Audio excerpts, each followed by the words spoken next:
მითი. მეორე მსოფლიო ომი სტალინმა მოიგო. ეს ტყუილი, რომელსაც რუსული პროპაგანდა ასახშირად იმეორებს, ემსახურება სტალინის გაცხადებას გმირად, რომელმაც კაცობრიობა ფაშიზმისგან იხსნა. სინამდვილეში კი მეორე მსოფლიო ომის ისტორია ბევრად უფრო რთული, მტკივნეული და მრავალფეროვანია და სტალინის როლი მასში ბევრად სასტიკი და საშინელია, ვიდრე ამას ხშირად სკოლებში გვასწავლიან. პირველ რიგში უნდა გავიხსენოთ, რომ მეორე მსოფლიო ომი დაიწყო სტალინისა და ჰიტლერის შეთანხმებით 1939 წლის მოლოტოვ-რიბენტროპის პაქტით, რომელშიც ფარულ დამატებით მუხლებში გერმანია და საბჭოთა კავშირი საიდუმლოდ ინაწილებდნენ აღმოსავლეთ ევროპას. სწორედ ამ შეთანხმების შედეგად შეიჭრნენ ისინი პოლონეთში. ფაქტობრივად, ომი სწორედ ამ ორმხრივი აგრესიით დაიწყო. სტალინის წილი ამ ტრაგედიაში მხოლოდ ამით არ შემოიფარგლება.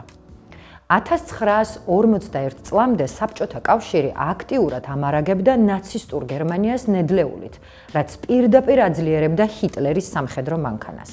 ომის დროს სტალინმა საკუთარი ხალხის მიმართ ჩაიდინა დანაშაულები, ასობით ათასი ჯარისკაცი და მოქალაქე დაიღუპა მისი არაეფექტური, ხშირად მავნებლური ბრძანებების გამო, მაგალითად უკან დახევის აკრძალვა, რეზერვების გაუგებარი განკარგვა და მასობრივი რეპრესიები ომის პერიოდში.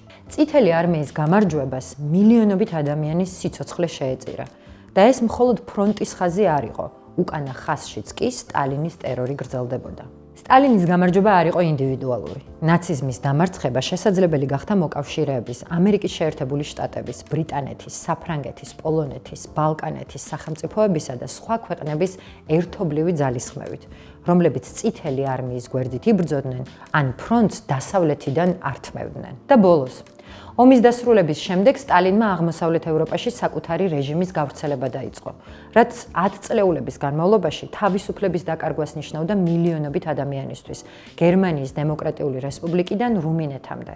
ამიტომ, როცა ვამბობთ, რომ სტალინმა მოიგო ომი, იგნორირებას ვუკეთებთ როგორც მის სისხლიან პოლიტიკას, ისე იმ მრავალფეროვან და მრავალმხრივ ძალას, ვინც რეალურად დაამარცხა ფაშიზმი. არ დაგავიწყდეს, სტალინი იყო არა ომის გმირი, არამედ ტოტალიტარული რეჟიმის სისხლიანი ლიდერი.